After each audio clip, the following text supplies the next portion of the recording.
The NYPD's Deputy Commissioner for Intelligence and Counterterrorism is now reflecting on a conversation he had a few years before the September 11th, 2001 terror attacks with Osama bin Laden. And he spoke with Eyewitness News reporter Jim Dolan. So what you're looking at is one of the byproducts of the post-9/11 world. John Miller is the NYPD's Deputy Commissioner for Intelligence and Counterterrorism now, but in 1998, he was a reporter for ABC News, and he did an interview that would presage a generation of terror. Bin Laden comes across the field, and we step like 3 steps down into this hut that's kind of dug into the ground. Inside it looks like a cave because the walls are uneven. Miller interviewed al-Qaeda leader Osama bin Laden in Pakistan 3 years before the World Trade Center bombings. Not many outside the counterterrorism world even knew who bin Laden was back then, but he was suspected in the U.S. Embassy attacks in Tanzania and soon the attacks on the USS Cole in Yemen.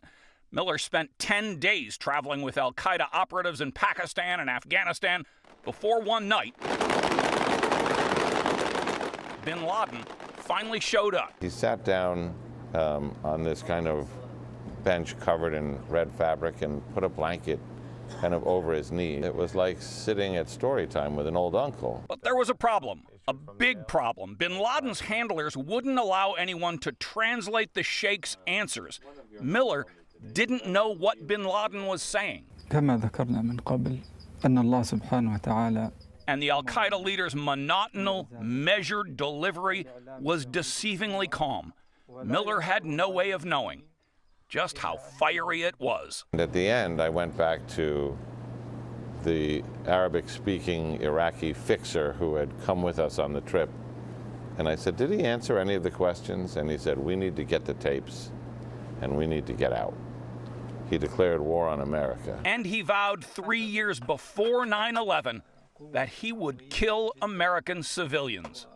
We do not differentiate between those dressed in military uniforms and civilians. They are all targets. We predict a black day for America and the end of the United States. They will retreat from our land and collect the bodies of their sons back to America, if Allah wills. He said things that were a preview to history that had not yet occurred. And he said all these things with some confidence. An early version of the 9/11 plot was already in the planning stages when Miller interviewed bin Laden. He didn't tell Miller about that, but he did promise attacks against America. On May 28th, 1998, that sounded like a lot of tall talk from a guy in a cave with a couple thousand people. On September 12th, 2001, it made a lot more sense. Jim Dolan, Channel 7 Eyewitness News.